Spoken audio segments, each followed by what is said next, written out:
Can't get over the year of our Lord part. You say it, and it's like Say it every time.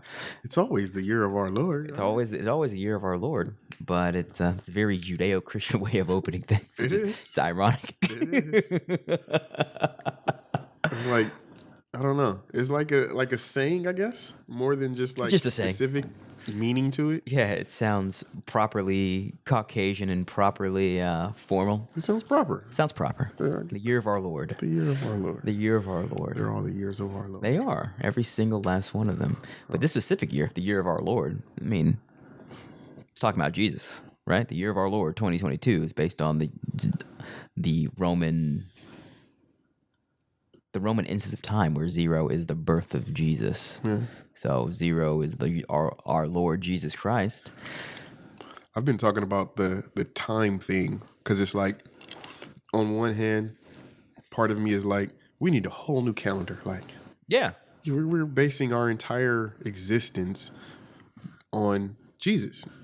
Yeah. All due respect, he's a great man in the Bible and the Quran. You know, he's He's the truth. yeah, He's the truth. But is More so the time- story of Jesus is the truth. But is time justified to be based on him? This dispensation of time, this 6,000-year cycle, I mean, any like, saying- should we, as period, not universal cycle. beings, should we be basing all of our existence on the life of one man like that? we should not, but this isn't our time. This is Roman time. So, We have to live under their rule. fact. So like We don't have to. We just, by default, that's what happens when you're born and you don't have your own time. The hand that rocks the cradle rules the world. facts. You know what I mean? Mom is God. Facts. Yeah. Well, or the doctor that births you and puts things into your veins from the jump and decides what you do with your child is God. Well, the many gods, Gods. Yeah. Gods. Yeah. So, because we have a limited understanding of what time? of the value of God, of God's power.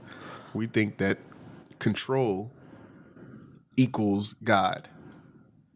Whereas, God gave us control, Yeah. and you can't execute your control until you reach a level of understanding, reach a level Facts. of adulthood. Facts. Meanwhile, everything else becomes God. I loosely understand. I mean- understand the sentiment. It starts with mom, and then mom makes a flaw, and you're like, wait a minute, is mom God really? And you come to the understanding that, you see doctor every once in a while. Doctor's not God. I understand. It just takes understanding and proper thought. But most of our society, instead of teaching people to think, it teaches people not to. And even like the AI thing, instead of making us smarter, it feeds our ego and prefers to make us dumber. Oh, yeah. I mean, it's easier to manage dumb people. Yes. Yes, like- it is. Most of us don't know how to spell anymore because we have spell check. Yeah, I understand. And AI picked up on that. Yeah. And AI is getting smarter and smarter, because they're Yes, it is. continuously feeding it information about us. Yes. Very specific information. Facts. So, Prayer, time, before you continue, because you're on your pontification right now. yeah, my brain So- just starts rolling. Yeah, no, it does. It does. And I let it roll, but all praise due to Allah. Yeah. Let's center ourselves.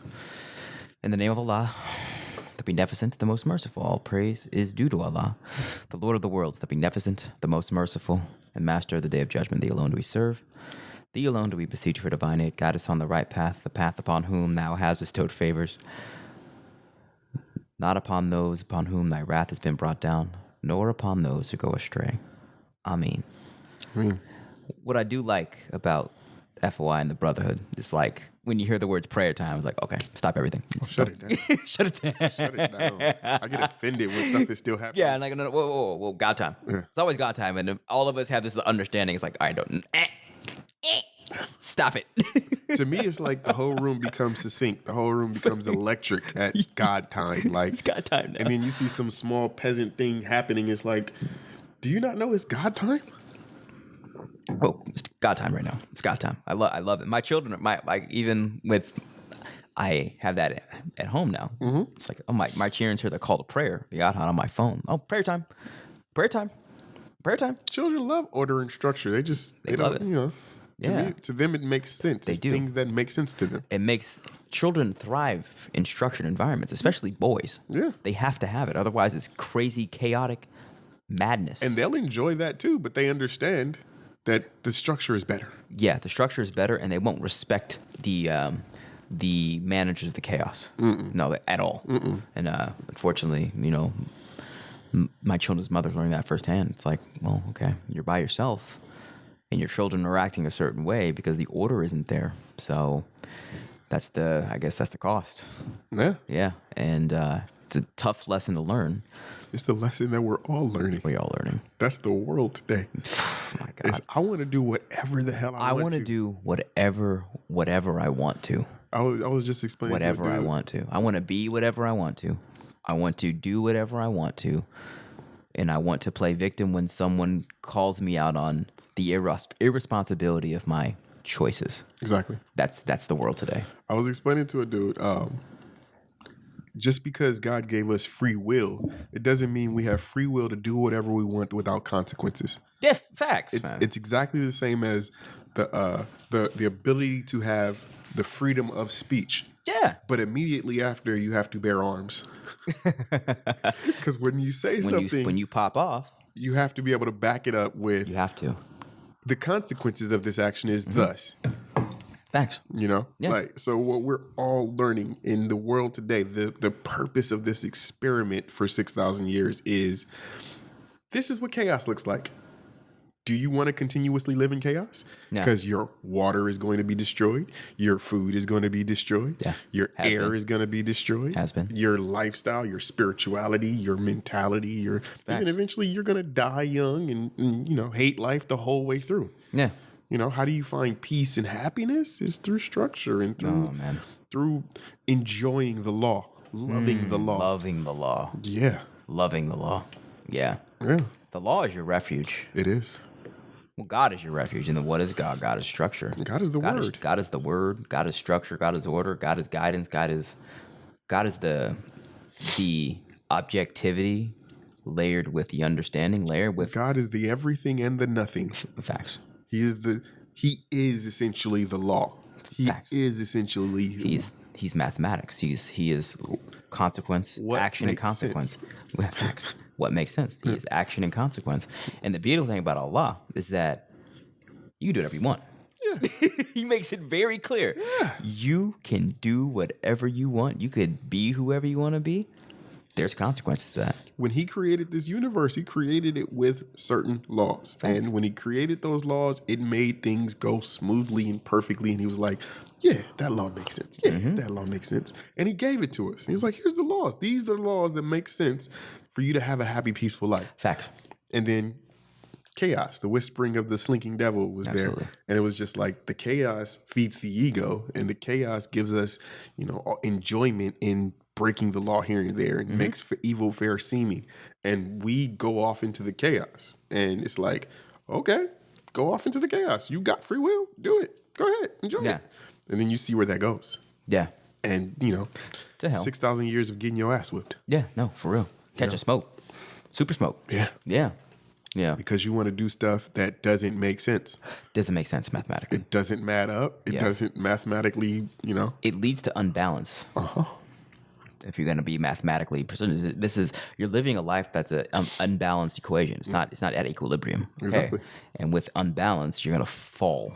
Exactly. You're going to stutter. You're going to be wobbly, and you're not going to be at peace because you have your center of equilibrium is off. I think about like how the Native Americans seem to have like the perfect life. They found this land that was just like beautiful and pristine. The ones right now living on reservations on drugs? No, before that. Oh, before Caucasians got here. Okay. The Caucasians, the indigenous. The Caucasians described their lives as perfect. This place that they live in the Bahamas was amazingly beautiful. They had food abundant and everything was amazing. Yeah. And their immediate thought was, we can come in here and bring chaos and we can make them our slaves. And we can enjoy this perfection. Facts. We could take. Yeah. Murder, take, and exploit. So I feel like even at the height of... Speaking to the mic. I feel like even at the height of their lives, even at the height of enjoying their perfection without order and structure, it was still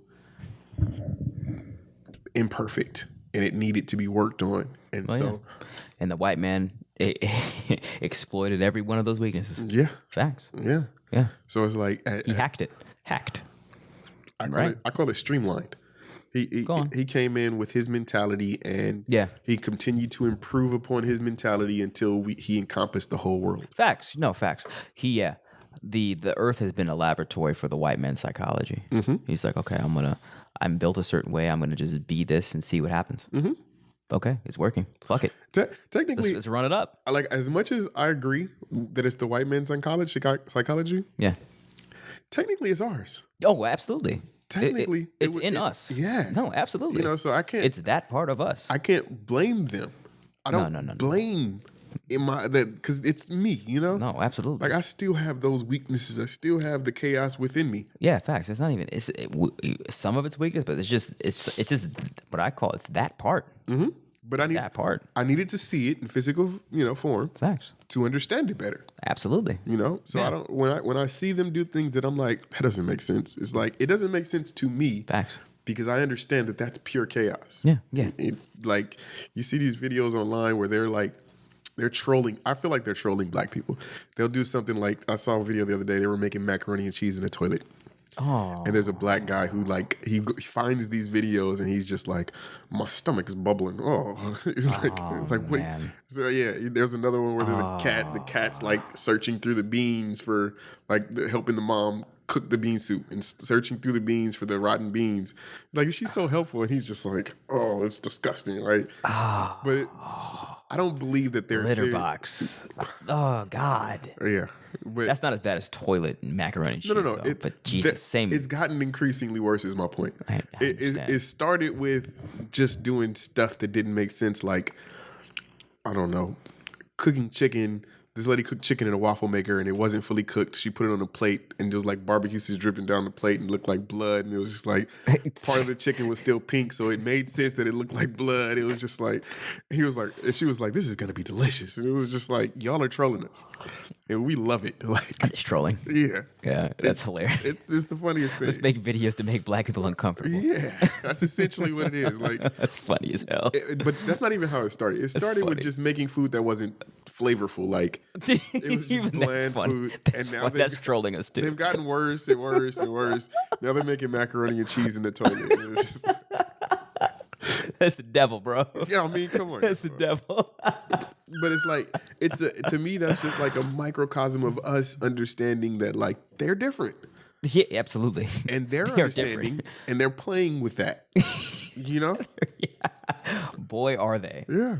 Boy, are they. And it's funny because in the back of our minds, we know it's probable that somebody would do something, not to the extent of making in the toilet, but like probable that they would do something that wild. Oh yeah, absolutely. Like, absolutely. White people, they operate at the extremes, like mountain climbing, all like the extremes. They gonna do it. They gonna do it. They eat anything. They make those things normal. So like mountain climbing or jumping out of an airplane is something that maybe you can do once in a lifetime. Maybe. Yeah. But those things are normalized in their lifestyles. And it's no, for real. No, that's real. That's real. They live on the edge. They do. And it's, I've always taken that, and there's always been a reverence for it. It's like, oh, y'all really take it to the fucking limit. Mm-hmm. Right? So I've always. Because that's in us. It is. And it's that part of me that I try to, what's the word?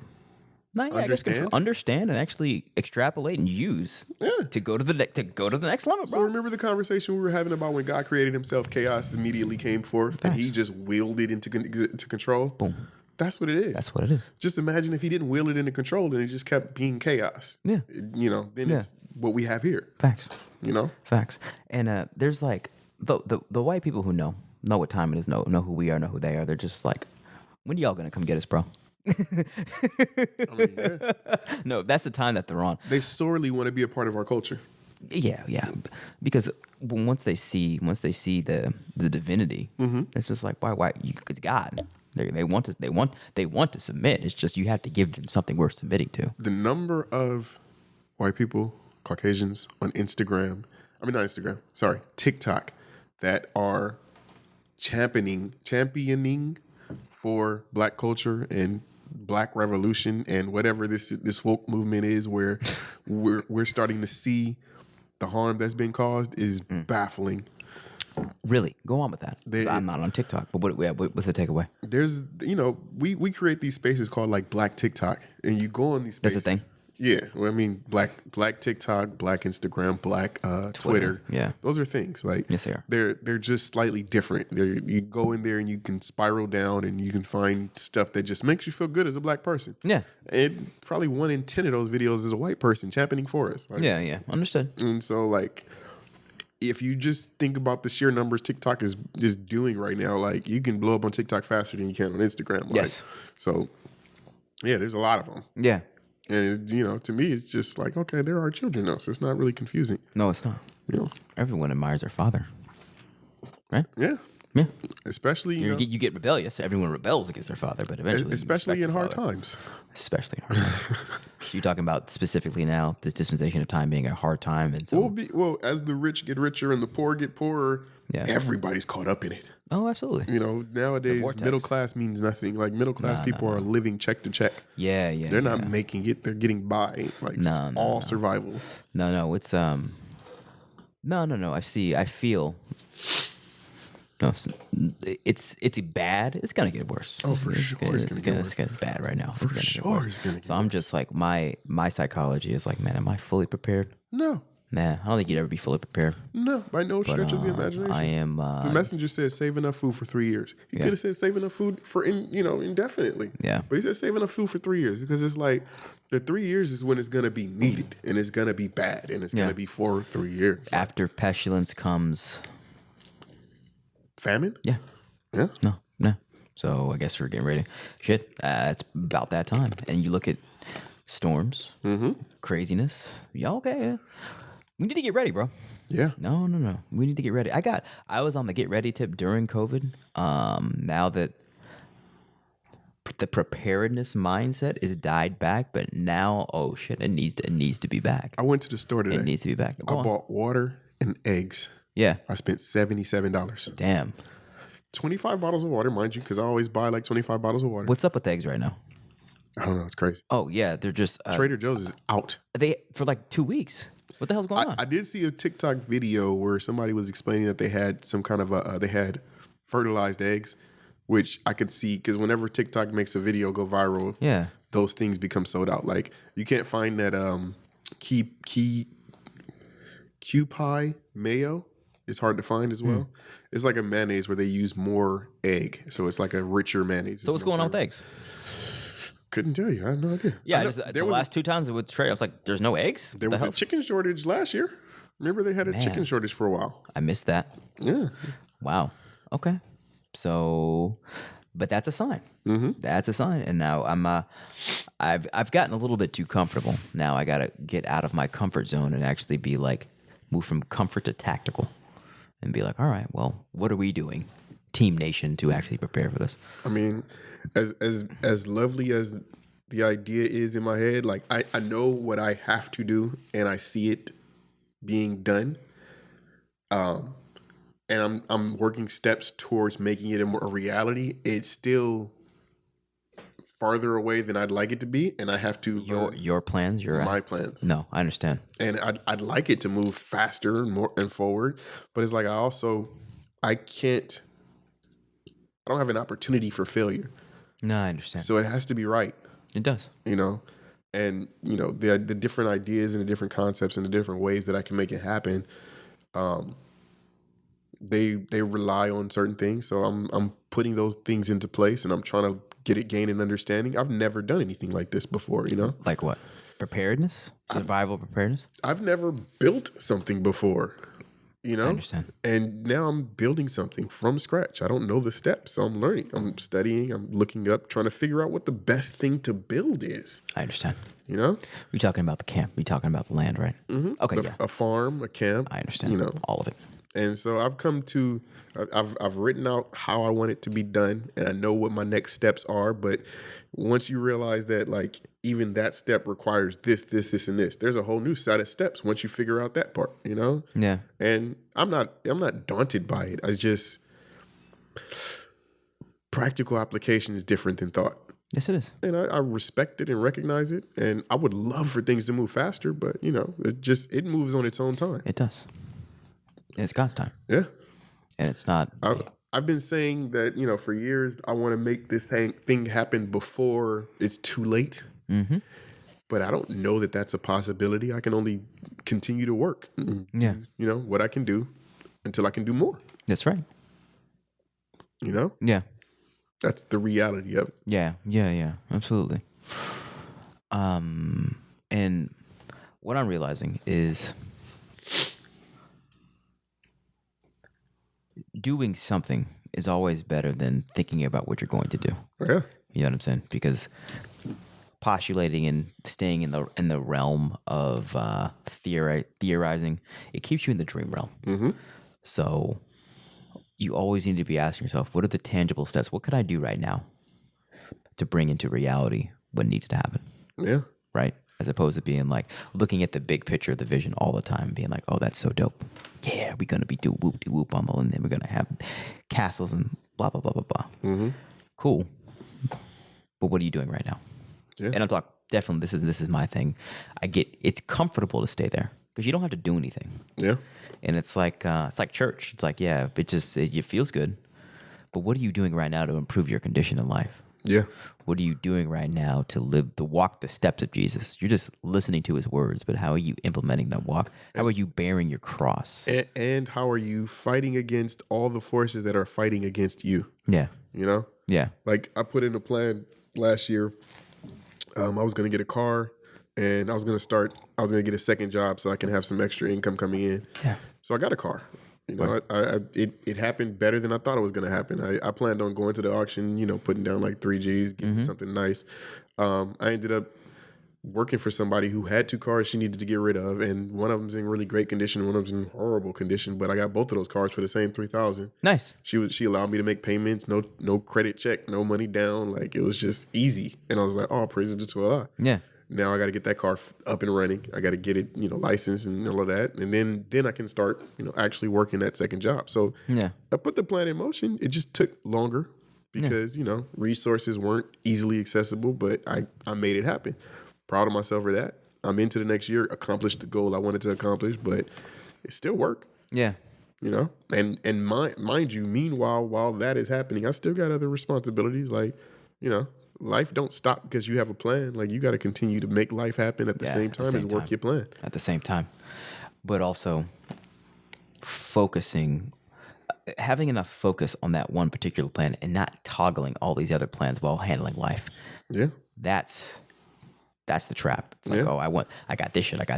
Okay, but what are you focusing on in addition to maintaining life? And maintaining your peace of mind. Facts. Your sanity. Facts. And then all of a sudden you're juggling. I'm talking to myself too. You're juggling all the time. But where are you going? Yeah. Right? That's it. Juggling your marriage. Right? You can't forget about your marriage. No, you can't. That's your kids. That's a reality. Juggling your children. Right? Your family. Juggling your day job. Yeah. Right? And then you got juggling your side hustles. Yeah. Okay. Where's your focus at, bro? Talk to myself. No, I got you. No, man. Where's your focus at? Because to have that divine focus to really bring the big shit into reality, you have to have a focus. And we talked about 2 exemplary people in your life and my life that that have this ability to focus and hone in. Better than anybody I've ever met. Right. And then they're able to bring into existence tangible entities that are powerful. You're talking about Marquise and Fahim. Talking about Marquise, Fahim, and your mother. My mom too, yeah. Yeah. And then, for real. So it's like, okay, I see that. I'm like, yeah, I see that focus. And then before the podcast started, we talked about, the difference between them and others is perhaps just aberrated thinking. More, because everyone's got aberrations. So maybe it's just more aberrated thinking. And then they're able. So like when you said it made all the sense in the world. Like, yeah, aberrations for sure. But I can't imagine them having gone through what they've been through and having less aberrations than No me. facts, man. No, for real. No, that's true. I think it's just their ability to drown them out or something that's a little different. I don't know. Yeah. I mean, I know for sure that they're both geniuses. All 3 of them are genius level. Like, to me, that's never been a question. Yeah, I agree. And I think that comes with a certain ability to like hone in on your skill. maybe that's what it is. I mean, yeah. Because They I know do their believe skill. that everybody has a skill. That's right. Honing in on your skill is a different subject. That's right. Being able to access that God energy is a different conversation Yeah, because it's there. absolutely. It allows you to breathe and do the things you need to do on a daily basis. But to move past doing what you need to do and move into your purpose, what you're supposed to do, is a conversation that like most people never even have, let alone actually do. That's real. Yeah. Huh. Yeah. That has me thinking. Yeah. Yeah. And it has me thinking of like just in my position to where my God-given talents are being properly utilized, or am I trying to do all this other stuff that I did not come here to do. Yeah. So that's where my mind is right now. And I've been. And it's nothing worse than receiving the download of what you're here for, Yeah. seeing it perfectly, but also not being able to touch it. Yeah. Not being able to reach it. That eats at you. It does. It does. That gap. Yeah. It The I'm at A, I know Z. How do I find B, C, D? B through Y. Yeah. Yeah. And it's I think waking up every day with that, seeing that chasm is a cause for anxiety. Mm-hmm. And instead of some people look at the chasm, some people wake up and look at B. Does that make sense? Yeah. Maybe that's the difference. Well, the way I look at it, You know what I'm saying? I look at it as like a flight of stairs that's you can't walk up. It's too tall, right? You got to climb up it. So Yeah.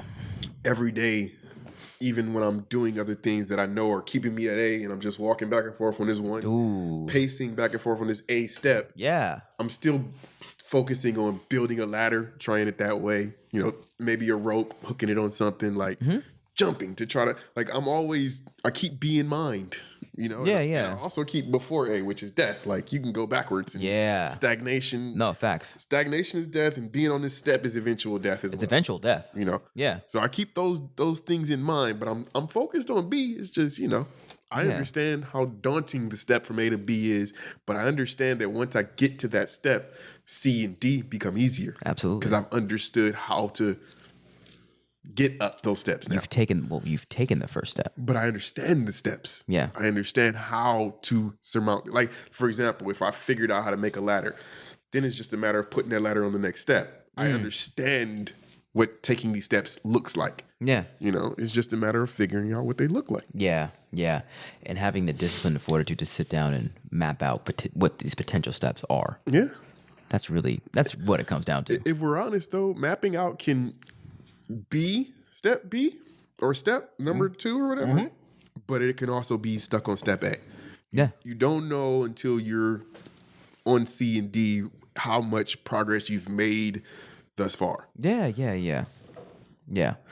And I'm realize I'm good at production, like podcast episodes, for example. I'm like, well, if anything, we're gonna push out content, push. But like the next C and D would be like, all right, how do you take what you got and elevate it to the next level to capture more eyes? Like with the suggestion that you have, you know what I'm saying? Like with saying adding the call to actions, adding the different music to the trailer to attract more views. Doing this podcast made me respect this podcast because I started looking at other podcasts and like, yeah, that podcast, I loved it. They only got like 10 episodes. No, for real. You got 70-something episodes. Exactly. This is a body of work. It's beyond a body of work, and I'm like, okay, how do you? That shows the level of production, which is good. But I'm just like, all right, it's flat-ish. I'm like, okay, what is the one catalyst that's going to actually propel it? Yeah. Right? Yeah. It's probably not just one thing. I think it's a multitude of things. Multitude of things, like similar to what you have said. I do think it has. Yeah. You have to get. I mean, so like you have to get the right guest. It has to be a guest. I think that's one. Yeah. That people would resonate with. That would also be aligned with this topic. Yeah. Yeah. Somebody that can get on here and flow, but also has a following. Exactly. That likes what we're doing. Yeah. That would, they'll post it. Yeah, exactly. More people will see it.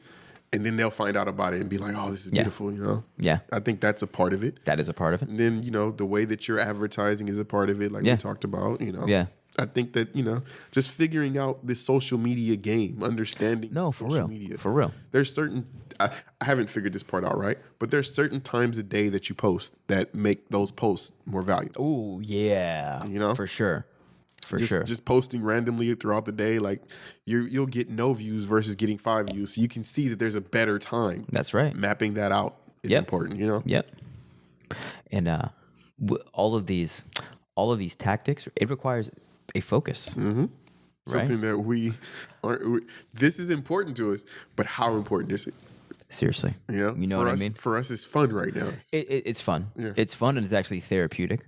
And I enjoy the fact that it's touching a good amount of people, and I know. My wife said, "Oh, he's going to go mansplain." She was on the phone with somebody. He's going to go mansplain the world and how it works to him and his buddy. I was like, "I'm going to therapy. Leave me alone." Right? I mean, yeah, and I'm not. Both of those are both right. We're both two men explaining the world. It's a matter of perspective. No, it is, and I'm definitely not mad at that. Yeah, I mean, the feminine perspective is often it's been here, and when it's here, it really works. Yeah, it really works. Everybody wants to hear the feminine perspective. Like, yeah, for sure. No, and I respect it, but I also am well aware. It's like, yeah, when you got two men talking, it's by default mansplaining, right? It's only one aspect of the totality of Allah. We're missing the feminine aspect. Two black men who aren't millionaires, like, yeah, nobody cares. Like, that's the reality. That's what it is.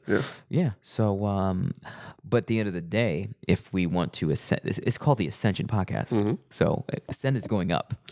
and I feel like what's happening right now is Black people are starting to assess what they place their value in. Ooh, boom. You know? No, I feel you, like, bro. we're at a point where you're hearing people make fun of other people for buying name brands. Yeah. And I never thought that I would see that. Like, I've never been into name brands. It's never the name on the I didn't care what white person put their name on their shirt. Like, if I like the shirt, I like the shirt. Yeah. I've never, and to see that full circle and see that coming around where now it's just like people are paying attention to it. People are actually investing their money with other Black brands. Like, that to me is different, a different time. So the value in individuals is becoming heightened versus the value in how much something cost. You know? Yeah, I understand. You know, so like, I think that this podcast is on the right time, in the right direction. It's just, you know, when it's ready, it'll be ready. Yeah. Are you tired of being in a pandemic with no access to a Black grocer? Are you prepared to live in a world where you need vaccine proof to buy food? This is where we come to the rescue. Hi, I'm Adam X, owner and operator of OGMFG.com, Southern California's premier Black bulk food distributor and mobile nursery, now shipping nationally. We are your source for the bulk navy beans, lentils, and rice we should all have safely stored in our homes in this hour. We are also, hands down, the home of the best bean pie the West Coast has to offer. Family owned and operated out of Los Angeles since 2018, we are your answer to where is my Black grocery store. With a strong connection with Southern California Black farmers, we are prepared to serve you nationally. That's OGMFG.com, which stands for Original Manufacturing. Why? Because we're building the future. OGMFG.com, your source for Black bulk foods. Exactly. It's simmering, you know? It is simmering. It's simmering, and I'm okay with that. But now I'm just like, all right. It's the takeaway is finding that focused pocket of time to be like, all right, let's implement some strategic initiatives to get it to the next level. So I'm saying this is episode 75. 75. You remember what the 75 surah of the Quran is? No. Resurrection. The resurrection. So that's deep. It is deep. We were just talking about the resurrection of the Nation of Islam in the West Coast. We were talking about the rebuild. Yeah. Right? When you said 75 earlier, my ears rang because like 5 is my favorite number. 5 is my favorite number. Oh, wow. No. I didn't know that. 5 is I'm not even going to allow you to say it. I love 5 so much, I don't even allow anyone to like claim it. That's just my number, bro. When I see 5. My birthday is 5/25. Oh, damn. Yeah. Ooh, that's what's up. Okay, all right. 5 has always been my number. Like, ooh, 520. I love and I love 25 because what is 25? 5 times 5. Yeah, bro. exactly. I love 20. Exactly. Ooh, it's my numbers, bro. And it's like 5, 10, 50, 20. It's multiples of 5. Those it's are like, the first timetables I learned. oh God. 5 is the truth. It is. 5 is the truth, It is. bro.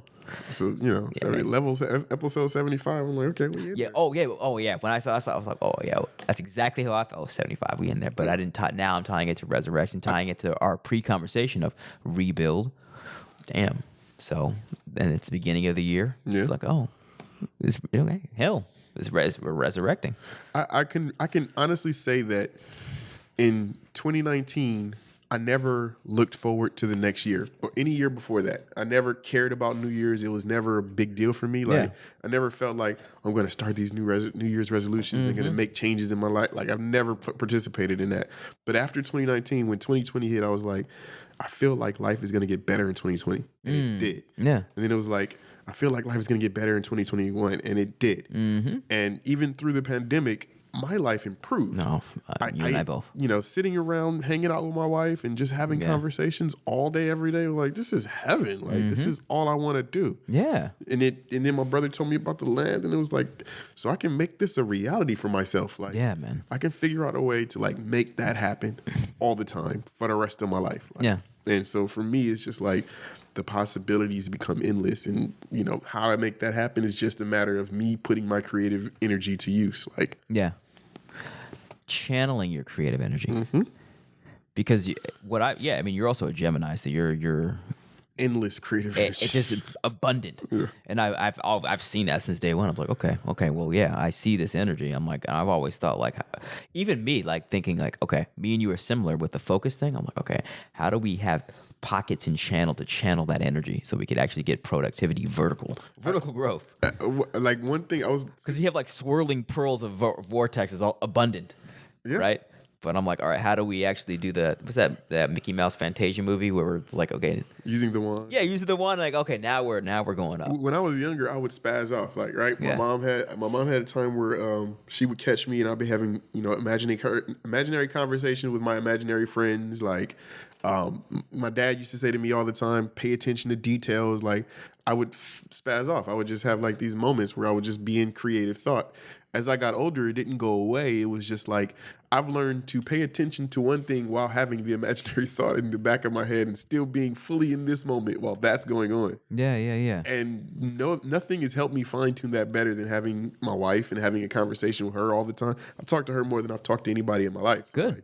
Like, I'm able to fine tune that skill, and then this podcast helped me do it. Like, I'm now comfortable conversating with people and getting my thoughts more precise and more succinct because these conversations are like in line with things that I've thought that I've never been able to express. Exactly. You know, and having these conversations with a man is different than having these conversations with a woman. Yeah. It's just, it allows me to, now I know how to focus that energy, that creative energy. Now I know how to like hold those creative thoughts till a later time and go down and write them down and like, make them into something reality. Like, Yeah, it's just, processing that Gemini energy is different than it is different. just having it. It's right. Yeah, because like you said, it's otherwise the energy will just stay horizontal, right? It'll just stay, which is cool. It has it can turn into anger and frustration. It can. It can turn into fear. It can turn into all these when you get all this energy bumping up each other, and then you get mixing pools, then you get confusion. It's like, okay, what's really important? What do I do now? I don't have any. I haven't picked a priority. I have no specific focus. I have no hierarchy. Yeah. So therefore, I'm just confused, and I don't want to touch none of it now. Right. Yeah. Right. That's depression. That is depression. That is depression. Yeah. Yeah. Lived with it for a very long time. Yeah. Yep. I think the first time that I was able to release some of that energy was during the pandemic. I taught myself to paint. I taught myself to garden. It was just like it made me understand where I sat in the universe. Like, I had no faith in my painting ability whatsoever, but everybody I know tells me that they like what I'm doing. So it's just like, and normally I don't care what people think about me. I just haven't cared. Like, but it's like, it's different when you do art. It is. When you do art, you do kind of care a little bit. Yeah. When you're doing mundane things, it's like your opinion don't matter. Like, I'm gonna do what I want to do. Exactly. No, it feels good to be when your art is complimented. It feels good. It's nice. It's It's good. It's a raw state. Yeah. You know, you're exposed to the world and you're vulnerable, and somebody can take that and go in either direction. And for somebody to have the the sense of being able to tell you something that you needed to hear and just focus in on something that you've actually created from nothing. I don't know. It's a different kind of feeling. Yeah. Yeah. And I'm just thinking like the process of starting something is different than the process of building it up, right? So I'm thinking, and that's where the anxiety comes when I could start in anything. Yeah. But the anxiety comes when I have to actually start taking step 1 and going to step 2, step 3, and actually building it. Because then there's maybe it's the potential for failure at that point. I was just telling somebody the other day, before 2019, I probably picked up maybe 10 books in my life, maybe 10, 15 books in my life. And I can't say that I sat there and finished any of them within any small period of time. Like maybe 5 or 6 of them, the Quran I finished, but it probably took me years. Wow. The Message to the Black Man I finished that one in school because that was part of our curriculum. And, In Clark Atlanta? No, in MUI. Oh, okay. Yes, sir. Way back in the day. Like, Yeah. And in certain books, they gave us portions of, and so stuff like that. But like after 2019, after 2021, and I started figuring out who I am and putting more energy into, creativity and releasing and stuff, I've probably read 40 books last year, and then last year, 2022, I probably read like 40 books. And then the year before that, I probably read like 10 books alone. Like, Yeah. So it's just like Audiobooks or read? audiobooks. Yes, sir. Yeah, I'm not into like picking up the book. I think audiobooks to me, it's a lot better. I retain the information better. I don't get tired. I'm able to focus and do other things while I'm listening because I don't have time to sit there for 2-3 hours a day. Like, I love audiobooks. Yeah. It changed my life. Understand. And You get tired when you read?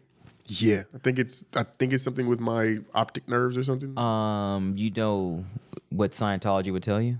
I'm not clearing the words. Oh, yeah. I was gonna say, you don't misunderstood words. I've done that. Yeah. The idea of sitting there and picking up this book to go pick up another book. I understand. That whole process probably makes you tired. More tired. Yeah, I understand. It doesn't help. Okay. I think that maybe the curse of learning how to learn might help me in some way, but I actually enjoy listening to audible books. I understand. Like audiobooks. Like that process is invigorating. Like, and I've some books I'll listen to more than once. Like Art of War. Every time I read that book, I hear something new. And it's not that I'm not clearing the words because that book is simple. Yeah. The words. Every time you listen to the book. Every time I listen to the book. Yeah. I can say I probably listened to that book maybe once a month since I picked it up the first Let's time. look at this. So, does Fahim and your mother, are they readers or are they listeners of books? Fahim reads. My mom reads. Picks up books and reads them. Yeah. Okay. So I'm just trying to like not diagnose, but figure out like the differences between their ability to focus and ours. And I'm like, okay, maybe it's Okay, so Fahim gave me a book to read. Yeah. I read it in like 2-3 days, and then I called him and was like, bro, that book was excellent. He was like, you done?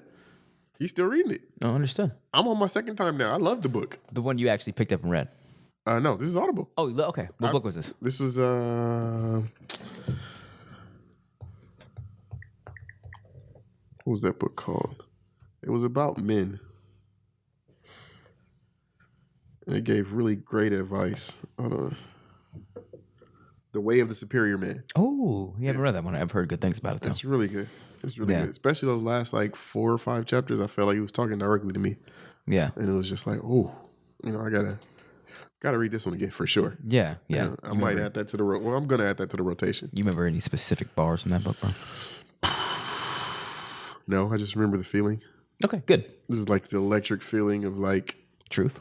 The tingly feeling when you get the light bulb, and it's just like things that you've already kind of known, but they just like fall into place. Yeah. I got that a lot in that book, and so those are the kind of books that I like to read again, over and over again. Yeah. Man, yeah, and I'm getting that tingly feeling with this conversation about just like the ability to focus is necessary to actually build a kingdom, right?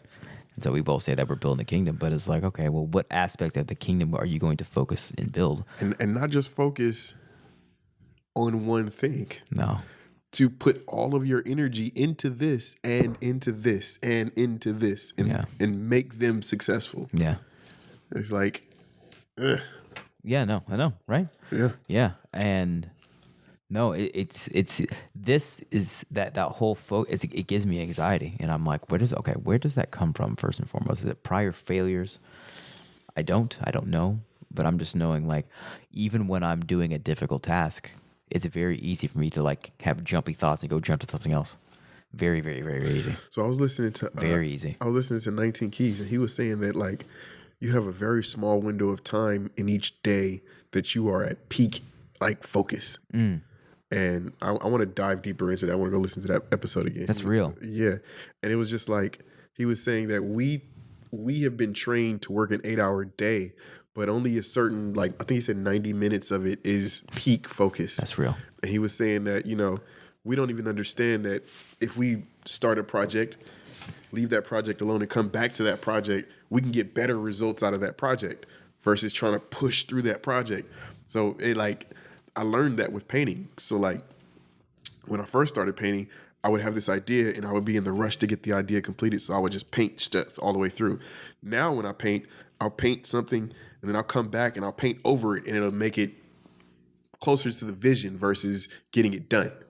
If that makes sense. Yeah. You got to wait till that paint dries and then you can add a color on top of that other color and or more detail to that one color or something like that. Like, yeah. And it taught me about that part of the process. Like coming back to it is not a problem as long as you still fine tuning the vision, you know? Yeah.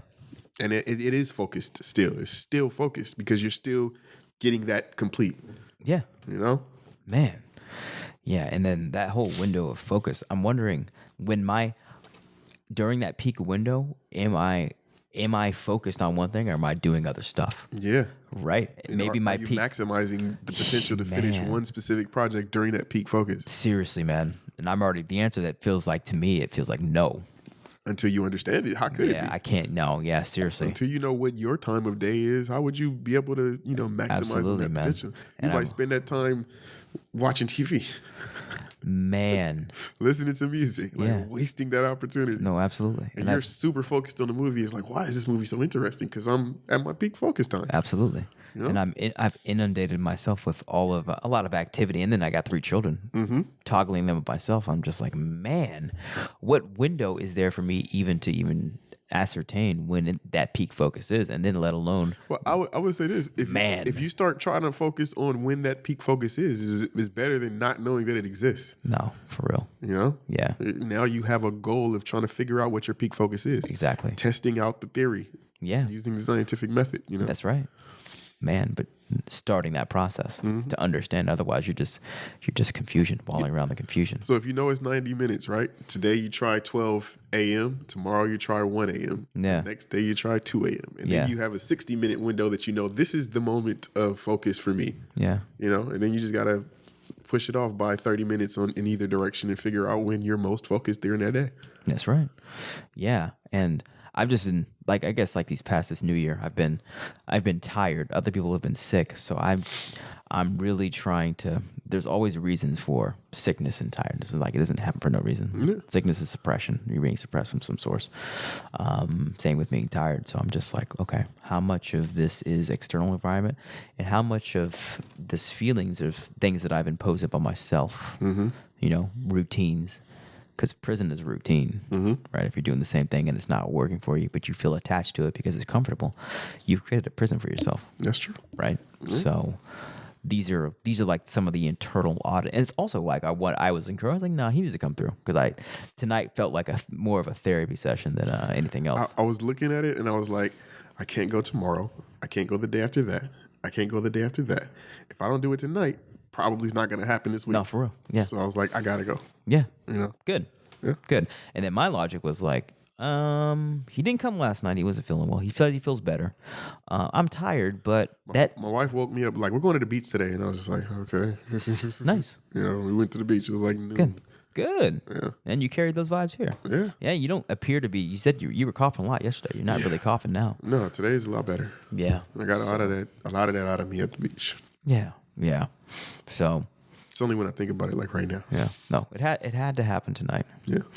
And now I'm just like, we've on this topic of focus for a reason. God has brought us here. So it's now, how are we going to take this conversation and then manifest the fruit of it into our daily activity for tomorrow and the following days to actually build some of this stuff up.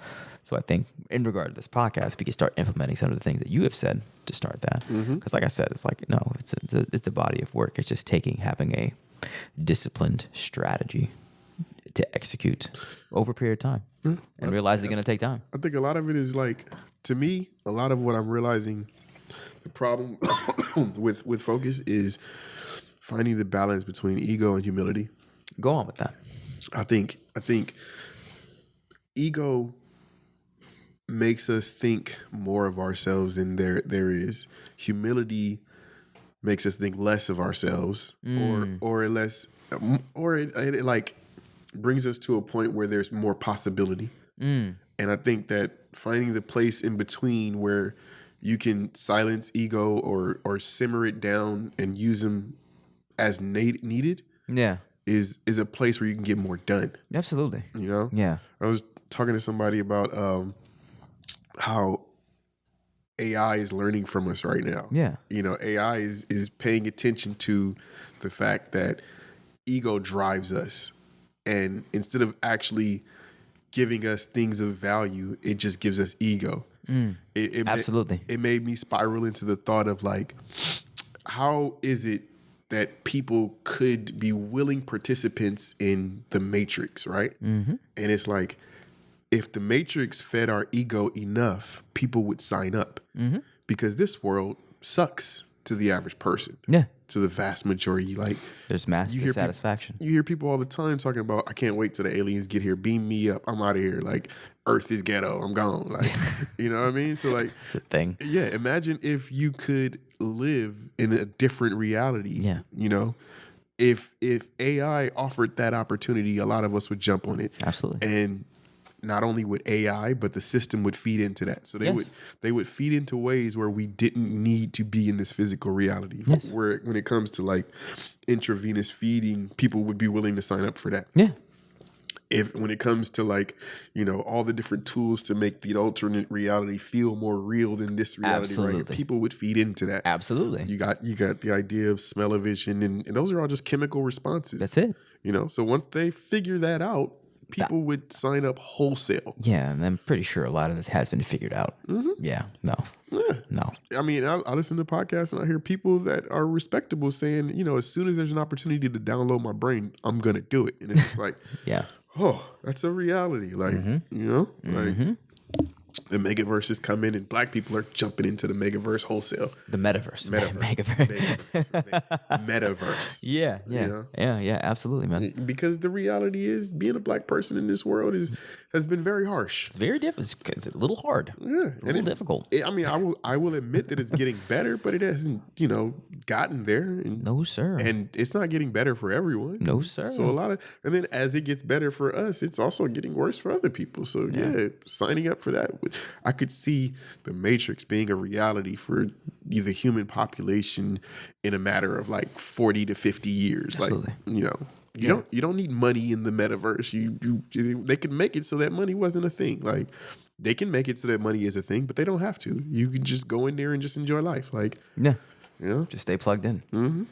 Yeah, and I think, the Matrix metaphorically already exists. So I'm just like, what Jewish sectioning is the actual Matrix. But people literally plug into a VR or reality and live there and stay there. Yeah. So when you say the Matrix already exists, so you already understand that we are living in that lifestyle. We just don't perceive of it that way because it's not made it into the physical. Yes. It's already been made into the spiritual and the mental. Yeah. Facts. So, you know, all there's left is the physical version of that. The physical version of that. Yeah. So like, the Matrix is real for sure. And the more real it is, the farther away we get from creation, the farther away we get from God, you know, the farther away we get from reality and nature. That's right. And so, you know, it's a crazy time to be alive. It's also one of the best times I could think of to be alive, and the worst times I could think of to be alive. Yeah, because the level of the suppression is so severe that it will only amplify your ascension, right? Because if you could press something, what's the natural response? Yeah. It's gonna blow up. Yeah. So I'm just like, all right, I have to be in a position to harness the catapult. Right? Don't die getting suppressed. Just harness that energy. Yeah. And that's kind of what I've been viewing, this dispensation of time. It's like, okay, all right, I'll catch it. I'll take it. But I need to be prepared for that catapulting. We have to do things to ascend. Yeah. You have to build that. And what does ascension really look like? Because to some people, logging into the metaverse is ascension. You know what? I agree. So it's just some people, it's Zion, but who's going to build it? Exactly. Zion was a huge cave, I don't know how far down under the ground. No, seriously, man. But it got to get built. Someone's got to do that. Yeah. Yeah, that's real, man. Huh. Man, yeah. And all of that hard work, we haven't built that yet. No, not on the spiritual plane, not on the physical plane. We don't even think like that. No, man, no. And that's when you realize we are truly enslaved to this condition, because the work hasn't been done to get us out of this condition. And the fact that the Matrix movie, the movie was seen even by those who would create the Matrix, means that they're preparing for us not to build a Zion. No, facts. How do we make them not think that that's necessary? Yeah. Yep. And we're not thinking that it is. Not to the point where we're doing something about it. Yeah. Actually doing. Yeah. Yeah. Because the kingdom requires doingness, not talking. Doing. Right. And the 85% aren't doers. No. They're the sheep. Yeah. They follow. Yeah. If you desire to be part of the followers, then, that's a happier life. But yeah, you're going to be led to the slaughter. Yeah, you're gonna die. Yeah. Well, you're gonna die. You're gonna go back into the loop and get another body and do the same shit over and over and over again. To some, they would suggest that that's not living to begin with. Yeah. Being a follower blindly. Yeah. You're not truly living. You're just existing. Yeah. So like some people, that's as much out of life as they want. There's a saying, ignorance is bliss. Yeah. So the sheep live in happy, peaceful times their entire life, which might be shorter, but they enjoy it. Yeah. Everyone should own real estate. Now you can. But I'm not here to sell you a course or tell you it's easy. The truth is you may not have the time or resources to start by yourself. But the good news is you don't have to. We have an entire team that does all the heavy lifting. We buy and find the properties. We find and manage the tenants. All you do is invest and collect passive income. You can start now, today. Go to oasis.build and see what we're doing with our portfolio and how you can start building generational wealth now. I don't think everybody thinks like that. I don't think everybody wants to be that. No. So you have to constantly figure out how to make it, how to not be that, how to not be the sheep. No, not because sheep get led to slaughter and then they're reborn again and get led to slaughter. It's a loop. It's a loop. It's lifetimes. It's lifetimes. It's lifetimes. It's lifetimes. Once you get a sense of the game, man, we know the game, but we also realize if we don't actually do stuff, we are by default those sheep that get led to slaughter and go back into the loop. That part. That's the scary part. Is like God's like, cool, now you know. But if you don't do anything, you're no better than the 85. You're gonna have the same fate. You're just gonna die. I was thinking the number is 100%. Am I in the same percentage as Minister Farrakhan? Because he's the 1% for sure. Oh man, he's a leader and he's doing. He's doing. That's all he has done. And I'm like, we don't get to that level just by liking him. No. Isn't that crazy? All. By no stretch. And that's like kind of what's terrifying. It's like, oh man, I've seen what he's done and what he's had to go through and the amount of work he has done over a long period of time. And I'm like, oh man, I can't say my work hasn't come close to that. That level of difficulty hasn't come close to that. But my shit has been very difficult. You know what I mean? But I mean, to his point, it's potentially there. He started 2 or 3 people in a room having conversations until he built the nation. Hey, bro. You know what I mean? Hey. It requires a whole lot of, discipline. It requires a whole lot of sacrifice. It requires, a whole lot of work. No, facts. But knowing that it needs to be done and starting that work is what puts us on that path. Absolutely. And it justifies what he did. And he built he built the foundation of the nation, An example. the administration. It's just followed his blueprint. That's it. No. Well, he rebuilt the foundation, and then now he made it. He followed a blueprint No, to show us that it's followable. Yeah, Like, hey, seriously. you know? And now we're in it, and we're living proof of it. And so now it's like, oh, this is the resurrection. This is actually a resurrection. It says he's been laying the framework, the foundation, the fortitude, and now we're like, I see you, minister. Okay, here's my post. This is what I'm going to do. And like we're right. And it's funny. Tomorrow morning, I guess maybe I won't say this. I'm going to tell you after the podcast. I don't want to give too much FOI op tactics on this podcast, bro. So I'll tell you after the podcast. But it's I could say broadly speaking is that no, we're okay. Now it's the time to actually build the nation, Brick by brick. Get those bricks, laying bricks. Exactly. Not talking about bricks, not talking about the mansion. We're talking about the bricks. Yeah. We're talking about, okay, we see the first brick. Let's go get the bricks, go to the store, go to the brick store, buy the brick, get the mortar and put it down. That's what's happening right now. And I'm like,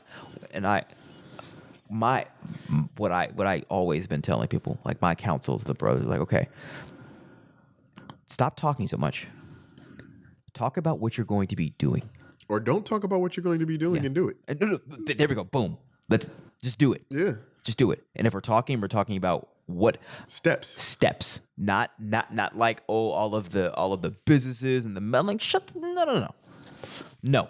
Pontification is good And you know us, bro. in balance. And you know us in this. We Our talk a lot. Our hearts are in the right place. They are, and it feels, and we're always energized because we have the truth and the knowledge and whatever. But end of the day, it's like you have to bring into material reality, and that's literally what the messenger was all about Elijah Muhammad. He's like, okay, no, it's all about the physical. Bring it in. Yeah. Bring it in. That's why he didn't go spiritual. He's like, no, bring it in. That's what I loved about the book, Conversations with God. Ooh, bro. Yeah. Oh man, I forgot you've read that. Did you read 1, 2? You listen to 1, 2, and 3? I listened to 1, and then 2 was kind of like I got into it, but I didn't get into it. Not like I got into 1. Oh man, I've read every one of that series. It's like 8 of them. Oh god, I've read all of them. Was it Conversations with God by Neale Donald Walsch? Yeah. Bars. So the first book was like yes, and then the second book I started it, and I think I got like 4 chapters in, and it felt like this is just reiteration of the first book. Yes. So are the teachings. No, for sure. Right? For sure. And if you read it, it's like, wow, this. I'm not done. I'm not gonna say that I'm done.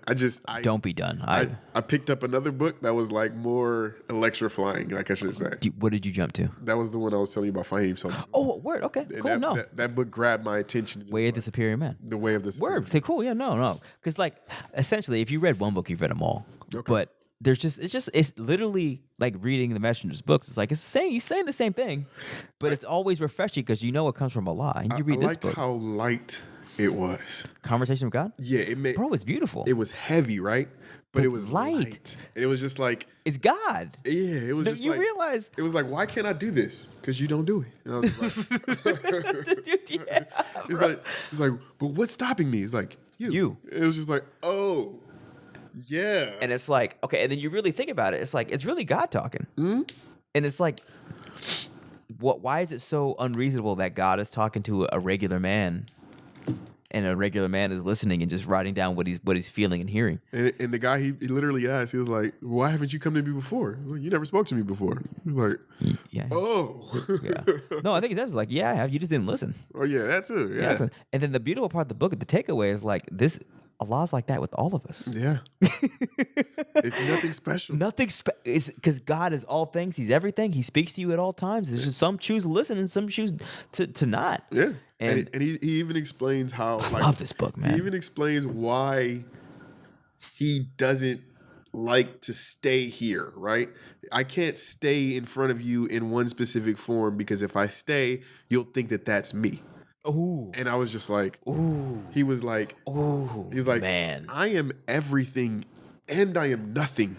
Yeah. He's like, you want to think of me and all the things that you think that you love and all the things that you can think of. Yeah. I am the emptiness that exists as well in between those things and outside of them. Yeah. And I was just like, he's like, there's more nothingness than there is somethingness. Absolutely. He's like, and I'm all of it. Absolutely. He's like, I'm the all in all. And I was like, Yeah. Oh man. No. Yeah. I went through a period of time like it was early 2021. I was 3 months. I only read those books, man, and I could see myself reading book 1 again before I get into like just to get a foundation of it because I want to read the whole series, but I was incredibly bored by the beginning of the second one. Okay, I'm gonna look into it. I'm gonna see if I can find out like what may have made you like turn away from it. It wasn't a word that needed to be clear because it's very simple. Yeah. The words are not made to be intricate. Was just. But the second book is different. The topics are different than the first one. I wonder what is it more socio-political? That one? I think it got a little bit more Jesus-y. Really? A little bit. Oh, okay. Yeah, I don't remember. Is the second one has another name? Conversation with God is the first one. The second one is, you know what? This is something I'm gonna research because we can just get the whole series because that'll jar my memory in a good way. Conversations with God. Neale Donald Walsch. And the thing that reading the book is humbling because it's you realize is God is not on this pedestal. No. so this says the complete. This is what I'm listening to. The complete conversations with God. Okay, 1, 2, and 3. Okay, yes, sir. So books 1, 2, and 3, all of them. Yeah. So this is all of them together. Okay, so when you got to book 2, you just stopped listening, right? I got into like maybe the first 4 chapters, and it just felt redundant. Okay. And I was like, I've heard this already. And then he explains that the reason why it's redundant because I've already explained this to you. And I was like, oh, okay, yeah. Okay. All right, I'm going to read the series quickly. Okay. Book 1, Conversations with God, an Uncommon Dialogue, Book 1. Conversation with God, an Uncommon Dialogue, Book 2. Conversation with God, an Uncommon Dialogue, Book 3. Friendship with God, an Uncommon Dialogue. Communication with God, an Uncommon Dialogue. The New Revelations, a Conversation with God. Tomorrow's God, our greatest spiritual challenge. Home with God and a life that never ends. Conversation with God, Awaken the Species. Yeah, okay, yeah. Those are all the ones. That's the formal series. Okay. But yeah, I remember Home with God and a life that never ends. It's a really good one. They're all really good. But this one I remember like he talks about death in a way that's frighteningly accurate and you feel the truth of it because you're like, oh wow, I've been there before. I've been there before. So ooh. I mean, he talks about death in book 1 too. He does. Like I said, they're all the same, just like different depths and their depths in different angles. That's what I was expecting. When I got into book 2, I was like, I can't imagine how you didn't cover everything, right? Yeah. But I felt like he was going to dive deeper into a specific subject. But for me, when I started reading book 1, it felt like he was still jumping all over the place, giving me a little bit of everything at the same time. It felt very much like book 1. Yeah. So I do need to finish it. I'm going to finish it. No doubt about that. It's just I stopped because I kept getting other books. I understand. You know? Yeah. And mind you, this was like maybe a month ago, so. Okay. Yeah. Yeah, because I remember when I saw you posted something on, I think, Instagram about one of these books. I was like, oh, man, we're going to talk about these books on the podcast because this was a very impactful moment in my life because it actually spurred me, like, taking my fighting really serious because, like, oh, man, I wanted to talk about it on the last episode, but it was still very fresh for me. I understand. And I was still pontificating on what I had just read and, like, downloading it. And, like, now I'm at a point where the tingling is past and I'm processing it. Yeah. You know, because I'm still in the tingling, I don't know what I read. I'm just spinning in it, you know? Nah, man. Yeah, it's you read it and if like and the thing is our teachings, the teachings of the Honorable Elijah Muhammad, they allow us to assess truth of matter in any form. Mm-hmm. So when you read, you read these books and you get the same tingling sensation as you read Message of the Black Man. It's like, oh man. That's what I love about the nation. Oh, it's beautiful. People are so closed-minded that they can't conceive of, you know, what we do that's different than Christianity because they've never given it a chance. No. But when you give it a chance and you realize that, you know, we're not saying you have to quit your day job. No, by no do what stretch. you feel. Yeah, do whatever you want. Yeah, do what you feel. You want to still go to church? Go to church. Ain't nobody tripping off you going to church. It's just this thing right here is something that's necessary for humanity. Yes. You know, this thing right here is how we move forward. Facts. You know, how humanity moves forward. I was having a conversation with a guy the other day. We were talking about It's the master key for this dispensation in time. he was Master key. he was being cynical, and he was saying, what would you do about the food problem in specifically? And I was saying how I would, I would focus on teaching children the importance of how much we should be eating as a people, how, like, what times and things like that. Like, what are the healthiest ways to approach food? And I was saying that, even adults shouldn't be eating 2 and 3 meals a day. That's not normal or natural to the human diet. Like, and he was laughing. He was saying, "You gonna teach that to Americans?" And I was just like, if we can be taught to eat 3 meals a day, we can be taught that 3 meals a day is not good. I would teach them in a way that they understood that 3 meals a day was propaganda, and it was given to us by capitalists. Yeah. It was given to us as a way to create funds for somebody else. No, absolutely. And why is that? Because the more we eat, the more we spend on food, the more money they make. It just makes sense. So they give us this food table of what, how we're supposed to eat things, and it's all based on money. And it's all based on lining somebody else's pockets, And Facts. he couldn't even conceive that. And it was an interesting conversation, but it was just like, Yeah. I understand how far we have to go with this. Yeah. I understand how much of a lesson it's going to be, but regardless, it has to be taught. Yes. Regardless, this way of life is the only way of life that's sustainable. Our way of life? Yeah. 1 meal a day? No, yeah, absolutely. It's No. the only way that's Well, sustainable. submission in 1 meal. Yeah, no, it's no. And I was laughing at him. Simple. I was laughing at him is because I was like, keep letting the food prices keep rising as they are, and people are going to figure it out on their own. That's like, right. They're going to make it so that their kids can continue to eat, but they're going to realize that they can't. Yeah. Either that or they're going to stop having kids. I mean, I understand that's part of the system's point too. Yeah. Yes, it is. Yeah. Especially if you're black. Yeah. Yeah. We're gonna stop that one. Mm-hmm. Yep. The natural opposite of that is we grow our own food, and then we have an abundance like God intended. That's right. I'm going to read, there's 4 themes that I'm reading in this Wikipedia for the whole dialogue for all the books. Mm-hmm. Number 1, we are all one. Mm-hmm. Number 2, there's enough. Mm-hmm. Number 3, there's nothing we have to do. Number 4, ours is not a better way. Ours is merely another way. Yeah. Right? Yeah. There's a lot of depth to that. And I will say this whole series, it gets you out of the ego of religion. Mm-hmm. The ego being, I'm right, you're wrong. Yeah. There is no wrong. There is no wrong. It's just there's a way to do things that is efficient, that works. Facts. You can do things the way that you want to do them and see what the consequences of not doing them are. Yeah. That's just a lesson. Like, That's right. It's not wrong. It's just Not wrong. It's a step in a direction that is harder. That's right. But you can make your life harder if that's what you desire. No, seriously. If you want to make your life harder, you can do that. Yeah. Yeah. If I'm 300 pounds, my life is gonna be harder to jog than if I'm not. You know what I mean? That's actual factual. It's gonna be harder to make things happen, harder to go to work every day, harder to focus. So all of those things are gonna be reality. So yeah, there's no wrong. There's no right. wrong. It just is. Boom. That's the biggest takeaway. It's like, oh man, it gets you out of that thinking of wanting to validate yourself by making someone else's wrong, and then you realize, oh man, no, there's just God. I've been Just pondering God. Exploring himself through us. Yeah. What it is. Yeah. Exploring what it means to be God.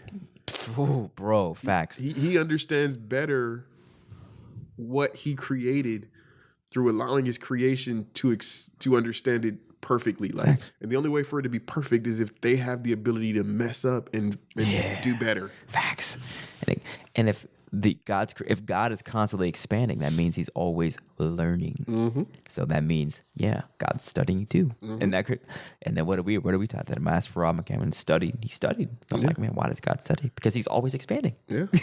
He's studying himself. Really? Yeah. And that makes life more fun. That you are a part of this creation and exploration with God. Yeah. And it's like, I look at it like you can invent something without understanding it. You know, like as a chef, I might throw some food together and it be the best thing that I've ever tasted.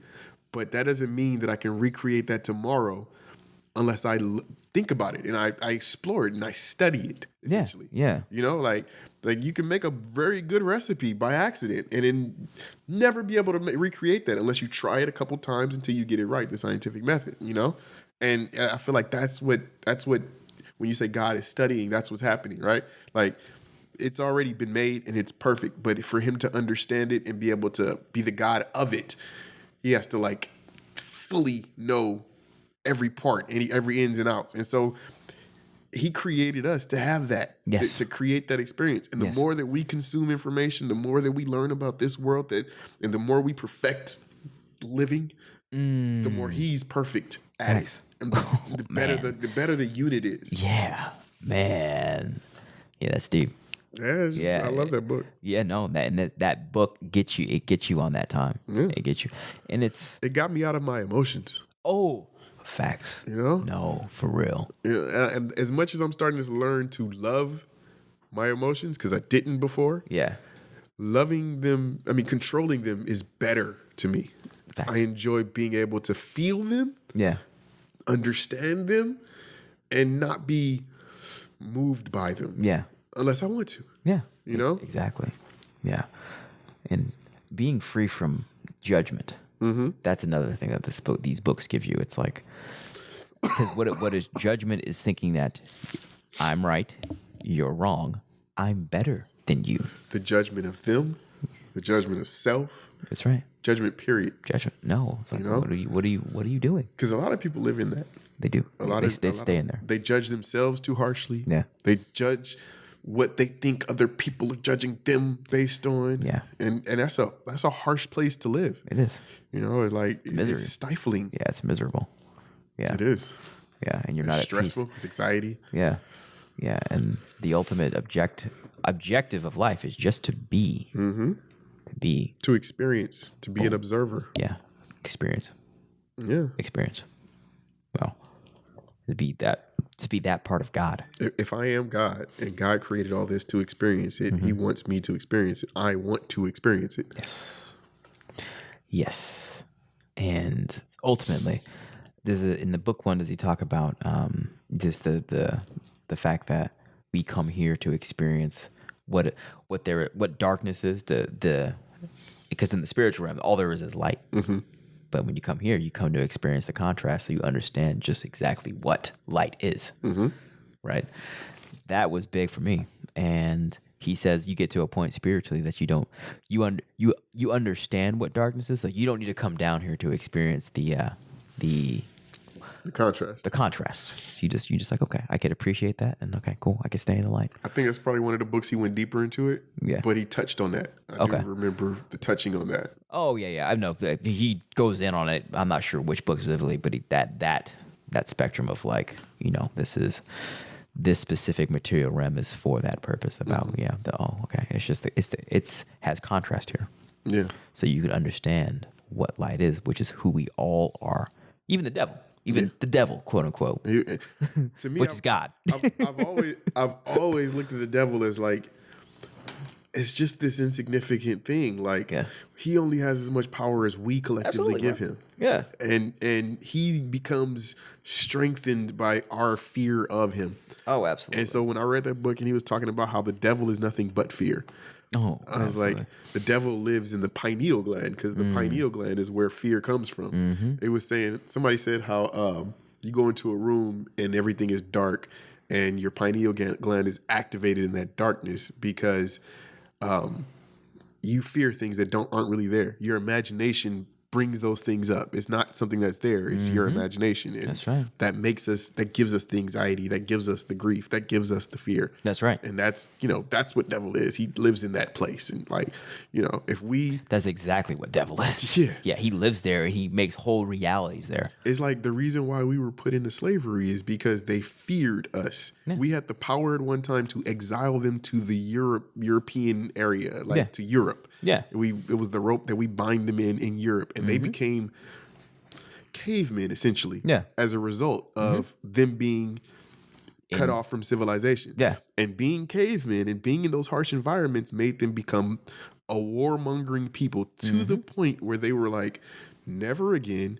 What we decide is civilization will be civilization everywhere. That's right. You know, and That's right. we don't care what civilized things you have. They're ours now because we're going to conquer. And the world had never seen anything like that. No, not like that. That level of stress, that level of torment, and it boiled to a point that they created slavery. And now we're the ones who are like, never again. No. It's just a vicious cycle. It's a vicious cycle, man. That devil has the devil to me, honestly, we misunderstand. It isn't evil, it's creativity unbound. Oh man, yeah. You know, when as long as we look at it as evil, it can be, and we fear it, and we try to stay away from it, and we allow that evil to persist as evil. You know, once we understand it, it's a kitten. Like it's not something that should be feared. It's something that needs to be understood and controlled. That's right. You know, Yep. Just like I said earlier, like when God first created Himself, He created that chaos. That chaos was evil, or the devil, or whatever you want to consider it. But He, as God, immediately willed it into control. Yes. And created a life abundant. And you see what happens. You get beautiful landscapes all over this planet that are breathtaking. Yeah. Because that's creativity unbound. I mean, creativity bound. Imagine, you know, the chaos of the universe, the explosions, that's creativity unbound, you know? Like, but for us, it's just a matter of wielding that creativity into something useful. Yeah. And then devil's no longer an issue. That's right. No, it's energy, like everything else. But some people have this mindset that somehow there will be a battle between God and the devil. How is there ever a competition for God? Ooh, no, it's Ever. not. Ever. How is there any entity in the universe that is strong enough, big enough, bad enough to compete with the all in all? That's not. The everything and the nothingness, you gonna compete with that? I mean, just the hubris to say like, no, I'm not gonna do what you say is one thing. Yeah, that's one thing. Because that's what literally, you know, the devil is. Yeah. Iblis said, you know, Fuck that, man. Exactly. No, for real. That's it. Fuck that. Yeah, like I ain't bow doing that. down to sand people when I'm made of fire? No, I don't want to do that. No, it's like, good. he's like, okay, go do what you want to do. Cool. You know? It's like, okay, All right, cool. All right. you'll see how that ends. Yeah, for real. Yeah, I'll give you a time to do that in, and we'll see how that ends. He's like, well, in that time, I'll control everybody. And he did. Yeah, facts. And where is it going to lead you?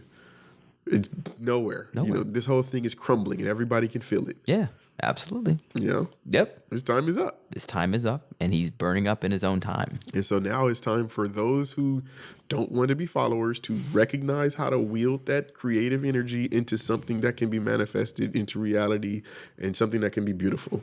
Absolutely. You know? And just the strength of that spiraling wickedness is very powerful energy to tap into. So you got to tap into it without getting caught in the vortex. Chaos is powerful. Oh, it's very powerful. Like let your kids run around the house and do whatever they want. Yeah, bro.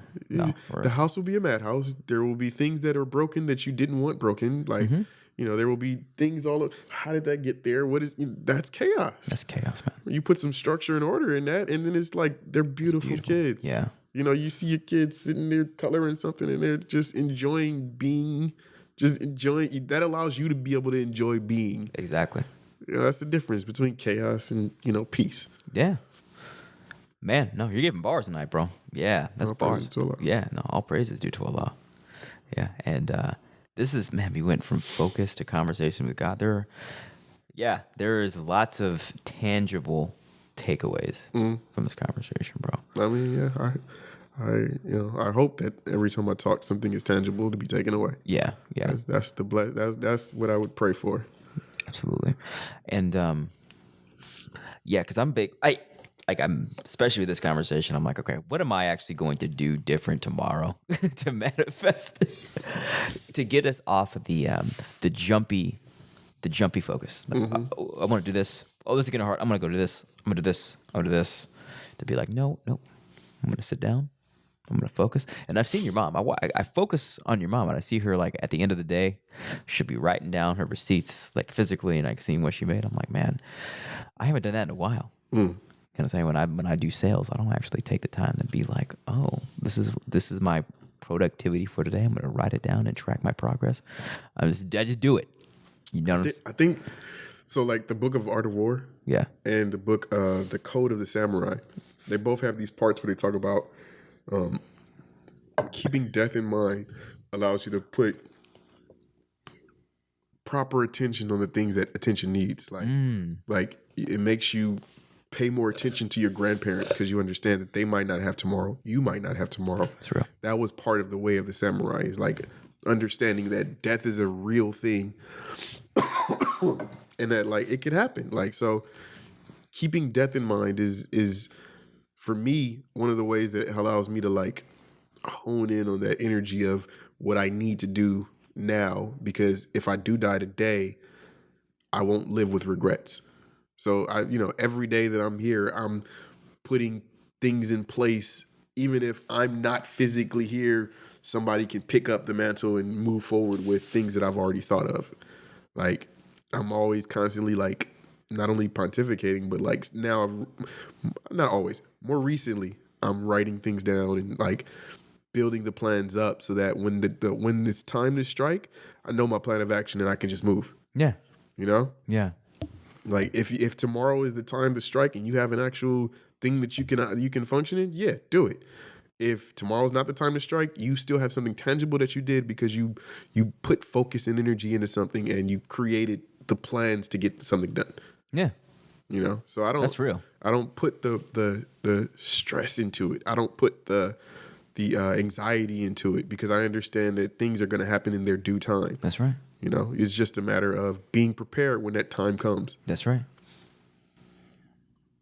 Yeah. Yeah. No, what you are saying is forcing me to think like, okay, what can I actually do to be prepared for when that time comes? That too. Yeah. Yeah. Because, I'm tired of thinking of what I would do in the future. I'm like, okay, no. I want to think about what I can wake up and tactically plan for and do tomorrow. Yeah. Because, no, it's that time. We're in that time. Yeah. Yeah, we're in that time. Yes, sir. Ready to close it up? You got anything else to say? I can keep going. I know you can keep going, but you said so much that I'm definitely in my mind about like, okay, taking everything that was said in regard to this podcast, period, about being strategic with this podcast, being focused and intentional with my own energy, and then also realizing that reading those conversations with God was a very high level of productivity and peace. Reading that has gone away and I'm more anxious than I was. I'm more anxious now than when I read those books. So I'm like, okay, what have I allowed to creep in that created that anxiety? That created that anxiety. Yeah, that's what I'm thinking right now. Chaos at some point. Exactly, at some point. You know? Yep.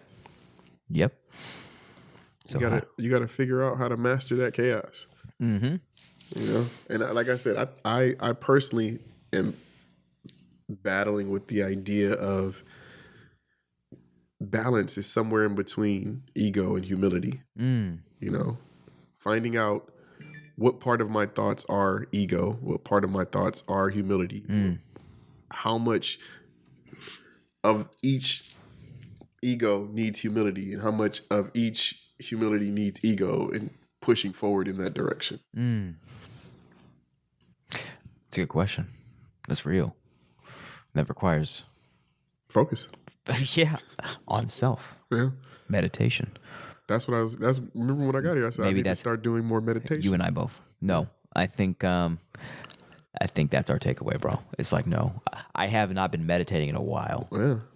I've been, you let that stuff slip away. No, I definitely let that slip away. It's meditation or mindfulness. Yeah. Sitting in one place and closing off all your tabs in the computer and your brain and just... That's a good metaphor. That's exactly what it is. Yeah, because, your computer starts going slower if you don't close all the tabs. You got to close tabs. Run. You got to close tabs, man. They won't stop running in They the won't background. stop running. They keep on running. Those programs keep running, and then all of your random access memory is zero because you're depleting your energy by leaving tabs open. Mm-hmm. Close the tabs. Take a moment.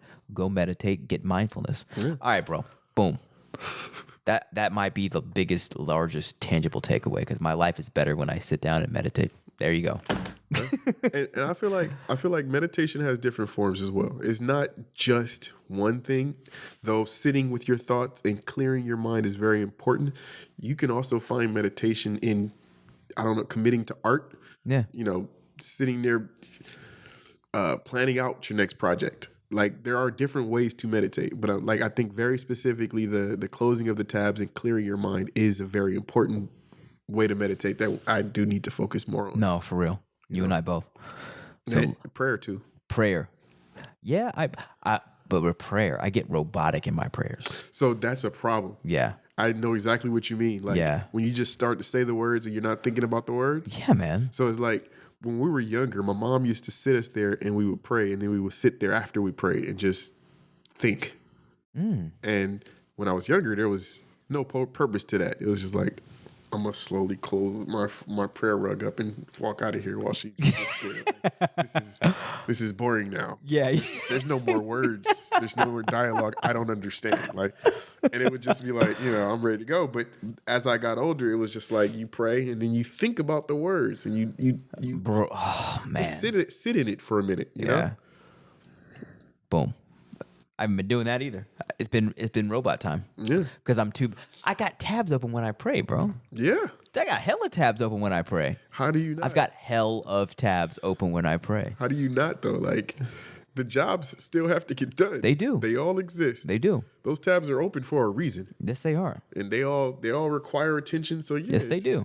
But yeah, you at some point, it's important. It is You got to important. refresh, restart. You have to. Okay. Speaking of, we closing on that, but All right, let's get it. man, okay, we got our to-dos. So next time we should be able to report on our progress. So let's make that tangible. Let's actually when it comes to prayer, let's do what your mom said. Actually think about it. Be more thoughtful, not robot. Yeah. So get rid of the robot prayer. Get our prayers in.